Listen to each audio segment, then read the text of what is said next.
கொஞ்சம் கடன் விஷயத்துல, உடல் உபாதைகள் விஷயத்துல, வம்பு வழக்கு விஷயத்துல கொஞ்சம் கேர்ஃபுல்லா இருங்க. அகலக்கால் வைக்க வேண்டாம். செவ்வாய் குரு பார்வையில பெறுகிறார். ஸோ அப்படிங்கிறப்ப ரியல் எஸ்டேட் துறை, இன்சூரன்ஸ் செக்டார், குருவின் சஞ்சாரம் 6-12 இருக்கிறனாலையும், சனி வந்து பாகிஸ்தானத்தை பார்க்கறனாலையும், பாகிஸ்தானத்திலே சூரியன் புதன் வருவதனாலையும், சனியும் சூரியனும் கொஞ்சம் பார்த்துக்கிறதுனால எது தேவையோ அதுக்கு மட்டும் நீங்க பிளான் பண்ணி பண்ணோம். இந்த குடுக்கல் வாங்கல் விஷயத்துல ஒரு ஸ்கேம் மாதிரி ஒரு ரூபா கொடுத்தீங்கன்னா 2 ரூபா பண்ணலாம், ஷேர் மார்க்கெட்ல போடலாங்கிறதெல்லாம் பார்த்து கேர்ஃபுல்லா பண்ணக்கூடிய அமைப்பில் தேவைப்படுகிறது. ஏன்னா இப்ப பாத்தீங்கன்னா இந்த 12ஆம் வீட்டுல வந்து குரு, இப்போ மகர ராசிக்கு பார்த்தீங்கன்னா செப்டம்பர் 2025 எத்தகைய ஒரு மாதமாக இருக்க போகிறதுன்னு பார்க்கும் பொழுது, ராசி அதிபதியாகிய சனி 3ஆம் இடத்துல இருக்கிறார்.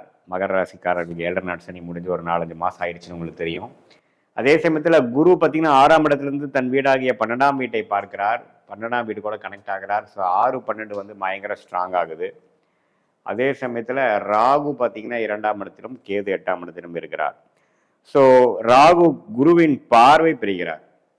இப்படிதான் வந்து ஆண்டு கிரகத்தின் சஞ்சாரம் வந்து மகர ராசிக்காரர்களுக்கு இருக்கிறது. அதே சமயத்தில் மாத கிரகங்கள் எப்படி இருக்குன்னு பார்த்தீங்கன்னா, 7ஆம் இடத்துல சுக்கிரன் இருந்தவர் 8ஆம் இடத்துக்கு மறைகிறார். 3rd வீக்ல செப்டம்பர்ல ஒரு செப்டம்பர் 15ஆம் தேதி வாக்கில் பார்த்தீங்கன்னா மறைகிறார். அதே சமயத்தில் சூரியன் 8 இருக்கக்கூடிய சூரியன், 8 இருக்கக்கூடிய புதன் 9ஆம் இடங்கிற பாகிஸ்தானத்துக்கு வருகிறார்கள். அதே சமயத்தில் 9ஆம் இடத்தில் இருக்கக்கூடிய செவ்வாய் சனி பார்வை பெற்று தகப்பனார் பாக்கியங்களை பிரச்சனை கொடுத்துட்டு இருந்த ஒரு ப்ராப்ளம் பண்ணிட்டு இருந்தக்கூடிய செவ்வாய் விலகி 10ஆம் இடத்துக்கு வந்து குரு பார்வை பெறுகிறார். இது ஒரு அருமையான விஷயம். ஸோ மகர ராசிக்காரர்களுக்கு 2025 செப்டம்பர் எப்படி வரும்னு பார்த்தீங்கன்னா, முதல் மாதத்தின் 2 வாரம் பார்த்தீங்கன்னா அந்த செவ்வாய் வந்து சனி பார்வை பெறுவதனாலையும், தொழில் விஷயத்துல வந்து அவ்வளவு சுணக்கங்கள், நல்ல ஒரு அமைப்புகள் இல்லாமல், லாபங்கள்ல நல்ல அமைப்புகள் இல்லாமல், தாயார், இடம், வீடு, வண்டி, வாகனத்துல பிரச்சனைகள் கொடுத்து கொண்டு இருந்தது. தகப்பனார் விஷயங்கள் சரியா இல்லை, பாக்கியங்கள் சரியா இல்லை, அது மாதிரி போய் கொண்டிருந்தது. சூரிய புதன்ல 8ல மறையும் பொழுது கைக்கு வந்தது வாய்க்கு வரவில்லைங்கிற மாதிரி சில விஷயங்கள், கடன்கள்னால சில பிரச்சனைகள், கடனை எப்படிதான் அடைக்க போறோம், போன வருஷம் ஆன கடன் இந்த வரைக்கும் ஒன்றும் பண்ண முடியலையே, திடீர்னு கடன் ஆகுறது, வெளிநாடு போகிறது, உடல் உபாதைகள் ஆகிறது, வம்பு வழக்குகளுக்குள்ள போகிறது, அது மாதிரி சில ஒரு மாதிரியான ஒரு அமைப்புகள் இருக்கக்கூடிய மகர ராசிக்காரர்களுக்கு சற்று நல்ல பலன்களாக ஒரு தொழிலில் மேன்மை, வேலையில் ஒரு உயர்வு, அது மாதிரி ஒரு நல்ல விஷயங்கள் கொடுக்கக்கூடிய ஒரு செகண்ட் ஆஃப் செப்டம்பர் 2025 வந்து மகர ராசிக்காரர்களுக்கு உண்டு. ஏன்னா செவ்வாய் குரு பார்வையில் பெறுகிறார். ஸோ அப்படிங்கிறப்ப ரியல் எஸ்டேட் துறை, insurance sector, medical, pharmacy, paramedical, catering துறை, ஸ்போர்ட்ஸ் லைனில் இருக்கக்கூடியவங்கெல்லாம் பார்த்தீங்கன்னா நல்ல பெனிஃபிட் அடையக்கூடிய ஒரு அற்புதமான மாதமாக செப்டம்பர் 2025 வந்து உங்களுக்கு இருக்கு. அதே சமயத்துல புதன் ஆட்சி பலம் பெறும் பொழுது, மூல திருகோண பலம் பெறும் பொழுது, மாணவர்கள் வந்து இதுவரைக்கும் இருந்தக்கூடிய விஷயத்துல இருந்து இப்ப தெளிவா படிக்கக்கூடிய அமைப்புகள் உண்டு.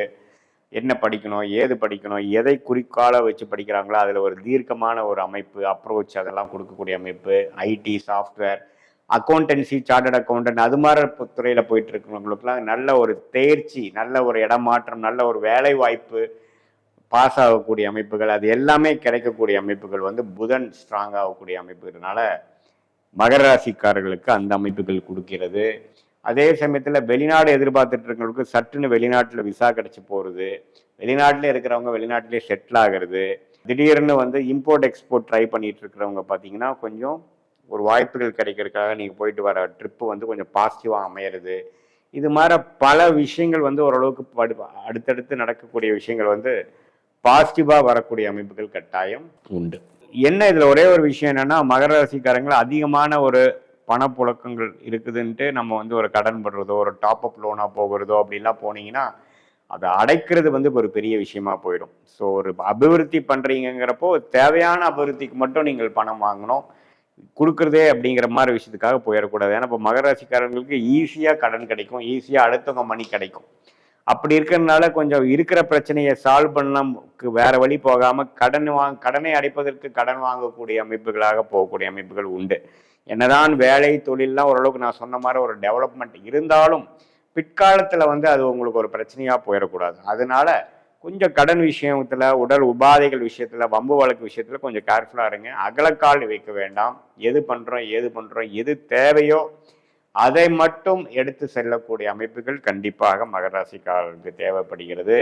அதே சமயத்தில் 7 நாட் சனி எல்லாம் முடிந்து இப்போ ஓரளவுக்கு அடுத்த லெவல் ஆஃப் இதுக்கு போய் கொண்டு இருக்கக்கூடிய மகர ராசிக்காரங்களுக்கு அடுத்த ஒரு அடி எடுத்து வைத்தாலும் அது ஒரு மொல்லமான ஒரு சிறு அடியாக இருந்தாலும் அது வந்து பெட்டரான ஒரு விஷயத்தை நோக்கி போகணும், ஒரு லாபத்தை நோக்கி போகணுமே ஒழிய குண்டலையே நம்ம வந்து ஃபுல்லாக ரொட்டேஷன்லேயே பண்ணக்கூடிய அமைப்புகள் ஒரு அது மாதிரிலாம் இல்லாமல் டைரக்ஷன் நம்ம எதில் போகிறோம் அதில் க்ரோத் இருக்கமான்னு பார்த்து போகணும் அப்படின்னு நான் கேட்டுக்கிறேன். அதே சமயத்தில் கொஞ்சம் ரிசர்ச் ஃபீல்டில் இருக்கிறவங்க, பிஹெச்டி அது மாதிரி துறையில் பண்ணுறவங்க, ஹையர் ஸ்டடீஸ் பண்ணக்கூடியவங்களுக்குலாம் நல்ல ஒரு வெளிநாட்டில் போய் ஒரு இது பண்ணக்கூடிய அமைப்பு, ஒரு பேப்பர் ப்ரெசன்டேஷன் பண்ணக்கூடிய அமைப்புகள், அது மாதிரி விஷயங்கள்லாம் இருக்குது. வியாபாரிகளுக்கும் பார்த்திங்கன்னா நல்ல ஒரு டெவலப்மெண்ட்டு, நல்ல ஒரு க்ரோத்து, ஒரு ப்ராடக்ட் 2 ப்ராடக்ட் பண்ணவங்களுக்கு ஒரு 3-4 ப்ராடக்ட் சேர்ந்து பண்ணுறது, நிறைய அபிவிருத்தி, அது மாதிரி விஷயங்கள் இருக்குது. இதில் ஒரே ஒரு விஷயம் வந்து ஃபினான்ஷியல் விஷயங்கள் வந்து ஈஸியாக கிடைக்கும்.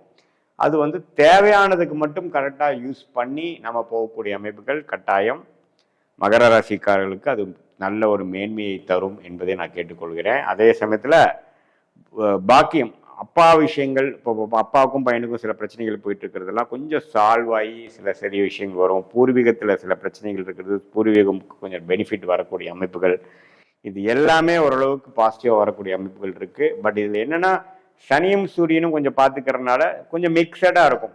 அதனால தான் நம்ம சொன்னோம், எது தேவையோ அதுக்கு மட்டும் நீங்கள் பிளான் பண்ணி பண்ணோம். எடுத்தமா கமுத்தமான்னு நம்ம வந்து தொழிலதிபர்களாக இருந்தாலும் சரி, வேலை மாறுறவங்களா இருந்தாலும் சரி, இந்த வேலை மாறக்கூடிய ஜாப் எப்படி இருக்குன்னு ஃபுல்லாக ஸ்டடி பண்ணிட்டு தான் மாறணும். நம்ம அவசரப்பட்டு மாறக்கூடிய அமைப்புகள் இல்லை. இருக்கிற இடத்துலையே உயர்வு இருந்தாலும் பரவாயில்லை. ஸோ அது மாதிரி ஒரு விஷயங்கள் தான் நீங்கள் பார்க்கணுமே ஒழிய, இது வந்து குருவின் சஞ்சாரம் 6-12 இருக்கிறனாலையும், சனி வந்து பாகிஸ்தானத்தை பார்க்கறனாலையும், பாகிஸ்தானத்திலே சூரியன் புதன் வருவதனாலையும் சில விஷயங்கள் எல்லாமே தீர ஆலோசனை பண்ணி அதுக்கப்புறம் தான் அடுத்தபடி நடவடிக்கை நீங்கள் எடுக்கணுமே ஒழிய எடுத்தமா கவுந்தமான்னு போகக்கூடிய அமைப்புகள் இல்லை. அதே சமயத்தில் திருமண விஷயங்களும் பார்த்தீங்கன்னா கொஞ்சம் தடைகள் இருக்கும். திருமணம் வந்து நடக்கிற மாதிரி இருக்கும், கொஞ்சம் லேட் ஆகிட்டே இருக்கும்.